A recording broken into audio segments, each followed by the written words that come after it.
Hi, and Happy New Year's. I'm Stefan, and I've been doing this YouTube channel for half a year now. At the very beginning of my YouTube journey, I started and looked at a lot of tutorials, consumed quite a bit of knowledge in order to actually know what's going on. In these times, I figured that there are many courses which go in great detail about what you actually have to do in order to start YouTube. But I found over the last few months a few things that weren't actually mentioned. So in this video, I want to talk about these specific things. We won't go in detail on how to start a YouTube channel, how to film yourself, etc., because there are better courses out there. And two that I found particularly helpful were How to Create a YouTube Channel by vidIQ. I will have that linked somewhere below, as well as the starter course from Ali Abdaal, which costs $1, but gives you, 10 hours of tutorials on how to start, how to film your first video. This is way better than what I could produce here. So we won't go into this, but I want to give you a few tips. So join me for the next couple of minutes where we will talk through all these tips and see if that's something new for you as well. The first tip is actually pretty simple and not that obvious at the same time, and this is to start in summer or in the month with more light, especially. So I started in end of June, and the days were very long, pretty much as long as they get. So I could film at 8 in the evening and still have this amazing light that shines on me. And especially at the very start, where I filmed with a phone, it makes most sense to not have to worry about lighting at the very start. So as the month progressed, I get a little bit more comfortable talking to the camera and also filming myself day in, day out. I started to add lights in order to be well lighted, like right now, and especially when the days get shorter and it gets dark earlier, because then when you want to film or shoot after work, you pretty much have to light yourself at least somewhat decently in order to look decently, right? So my first tip is, if you start in winter, you need to figure out lighting from the very get-go. This is just a little bit harder compared to starting in the summer, where lighting is a non-issue for the first few months of your journey. And this goes pretty handily in topic 2, and this is to not spend unnecessary money for equipment.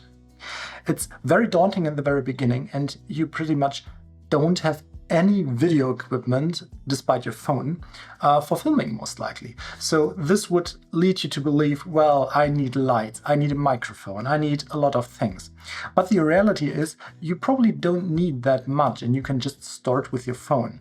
The one very crucial thing that I would think is important for you to start is you need to have a way to prop up your phone so it faces you, basically, so it faces me at a good level so I can talk to the camera. So this could be a very cheap tripod, a phone tripod, or even a few books would work in theory, but you should have something that works for you especially. You could, of course, spend a lot of money and go for lights, go for a nicer microphone, or for a better camera, of course.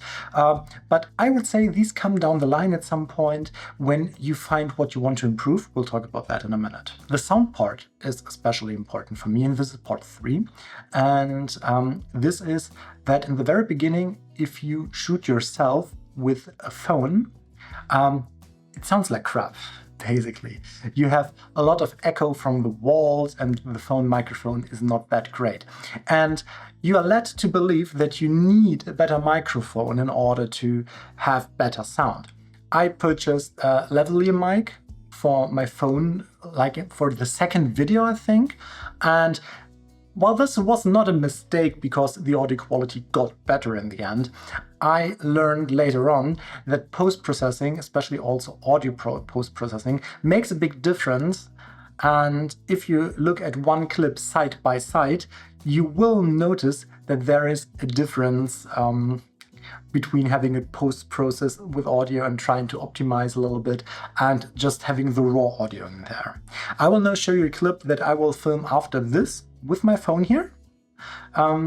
just so you see how. Let's do it right now. So you have the audio from this microphone as well, and you can for yourself see what the raw audio from the iPhone is, and then if I continue to edit the audio, what we can get out of it. So brace yourself. This is a recording test of the microphone of the iPhone with a short video of me just trying to talk a little bit like I would do right now. Amazing. 10 seconds and you will see the before and after right now. This is a recording test of the microphone of the iPhone with a short video of me just trying to talk a little bit like I would do right now.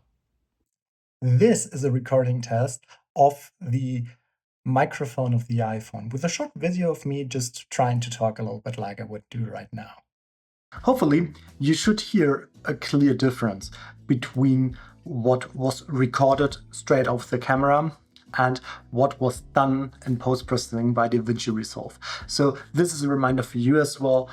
You can fix a lot of things in post, and while it's better to have them right in camera, it's basically no excuse just to spend money because you can fix a lot of things in post. Now, coming to step 4, and this is what I did as well at the very beginning, and this is to have it as a learning journey. For me personally, I still view this as a learning journey, and I try to improve every video, some small part, try something new, just to get better with the whole filming, with the whole editing stuff, for you to produce better videos. For example, in this video, this is my first video filming in S-Log 3 compared to, what was a Sony Cinetone or something like this, which was it before, to have a slightly better picture quality in here. I hope it works, actually. I've not seen it yet. I did a few test shots yesterday just to figure it out, but this is something I want to improve video by video to deliver you guys a better experience. And this could be anything. This could be the delivery, talking freely, and we come to talking freely versus a script in a moment. But this could also be having better equipment, better lighting, filming in a different part of the day, working on the storytelling, having more cuts, different camera angles, improving in post-processing, actually working on the picture quality or the sound quality. This could be nearly everything, including B-roll later on, filming B-roll, getting better at B-roll. And I think, from what I know, I've pretty much just scratched the surface of what a pro would do. So there are endless possibilities, and it's very daunting to just try to improve at everything at the same time and then being stuck not being able to film a video. So my advice is try to fix one thing per video, have a long list, and after 50 items and 50 videos, you should be way better in filming yourself for YouTube than you were beforehand. Now, the 5th thing is to think about if you want to write a script and read a script, or if you want to have just bullet points prepared, like first, second, third, and from there on, tell your own story with your own words. So I was complimented at the very on that my videos feel very spoken freely, like I have no script, I'm not reading something, but way more I'm just speaking and being my own. And this is true, and I try to do this for 2 reasons actually. The first one is I want the viewer, you, to feel that way about me. I want you to think, oh, he's speaking like he's speaking to a friend. And the other reason is that I don't want to memorize a whole script, because if I write a script word by word and I want to tell it to you, I need to read it or memorize it word by word. And it's such a hassle to basically look at your phone or your monitor, remember a sentence and try to talk and try to speak the sentence to the camera, and if the take is in, moving on to the next sentence and having loads of cuts in there. I don't like it. I want to be more natural. I want to have less cuts in my video, and I want to not work that much for my video in order to have just a bare script. At some point, I want to try teleprompter because I think the information density that I could serve to you would be way higher if I would write a text beforehand and deliver it to you. And my thoughts would be way more stringent if I do it this way. But without a teleprompter, without actually reading from the lens, basically what I want to say, it's way too big of a hassle for me to actually write a script to then try to memorize it. And the final thing is tip number 6, and this is to think about the content that you want to talk about. I've talked about that previously already. This is for me the most challenging part, actually having a content funnel, having a system in place where I separate between ideas that I come up with at some point in my life, actually refining them to video ideas so that I think, okay, this could be a video that works, and then refining that idea up to a point where I say, this video is ready to shoot, where I can talk to the camera and then go to post. This process I do that I have a notes app where I jot down every video idea that I have. This is then automatically gets transferred to Notion. And in Notion, I can refine this idea, see if I can make it work for a video.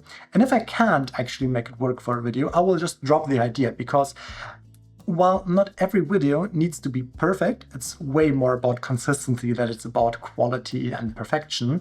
Some videos I think just don't work. I think about how I can prepare this and present this to you, and then I realize, no, this is a shitty video.